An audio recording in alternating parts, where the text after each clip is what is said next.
সন্দেশখালীতে BJP রাজ্য সভাপতি সুকান্ত মজুমদারের উপর পুলিশের প্রাণঘাতী হামলার অভিযোগ তুলে প্রতিবাদ জানিয়ে বালুরঘাট থানা ঘেরাও করে বিক্ষোভ দেখালো বিজেপি। বুধবার সন্ধ্যায় বালুরঘাটের দক্ষিণ দিনাজপুর জেলা বিজেপি কার্যালয় থেকে মিছিল করে বালুরঘাট থানা ঘেরাও করে বিক্ষোভ দেখান বিজেপি কর্মী সমর্থকেরা। বালুরঘাট থানার গেটে প্রচুর পুলিশ মোতায়েন করা হয়। এদিন বিজেপি দক্ষিণ দিনাজপুর জেলা সভাপতি স্বরূপ চৌধুরী জানান, বালুরঘাট লোকসভা সাংসদ সুকান্ত মজুমদারের উপর পুলিশের প্রাণঘাতী হামলা চালিয়েছে। এর প্রতিবাদে এদিন বালুরঘাট থানা ঘেরাও করে বিক্ষোভ করা হয়। আগামীকাল অর্থাৎ বৃহস্পতিবার জেলা পুলিশ সুপার অফিসে বিক্ষোভ সমাবেশ করা হবে বলে জানান তারা।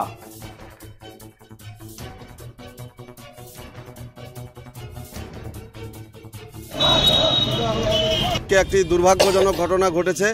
আর আজকে সরস্বতী পূজার দিন ভারতীয় জনতা পার্টির রাজ্য সভাপতি তথা বালুরঘাটের লোকসভার সাংসদ দীর্ঘ কয়েকদিন ধরে যে বসিরহাটের ঘটনা, সন্দেশখালীর ঘটনা আপনারা শুনেছেন, যে সেখানে মা বোনদের ওপরে যে অত্যাচার চলছে, বিশেষ করে এখনও শেখ শাহজাহান অধরা এবং মা বোনদের সেখানে যেভাবে কেস দেওয়া হচ্ছে, যেভাবে সেখানে অত্যাচার করা হচ্ছে, তারই প্রতিবাদে যখন সুকান্তদা গতকাল আন্দোলন করছিল সেখানেও পুলিশের অত্যাচার হয়েছে।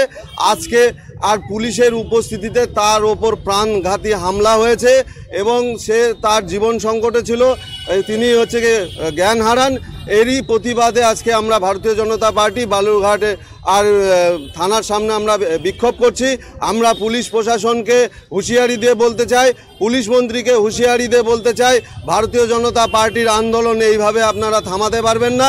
আগামীকাল যেমন আমরা এসপি অফিস আর ঘেরাও করব, আর আমাদের জেলার যিনি সাংসদ তার ওপর যখন অত্যাচার হয়েছে, গোটা দক্ষিণ দিনাজপুরে আনাচে কানাচে ভারতীয় জনতা পার্টি আন্দোলন গড়ে তুলবে। যতক্ষণ পর্যন্ত যারা আজকে সুকান্ত মজুমদারের ওপর হামলা করেছে তাদের শাস্তির ব্যবস্থা না হয়।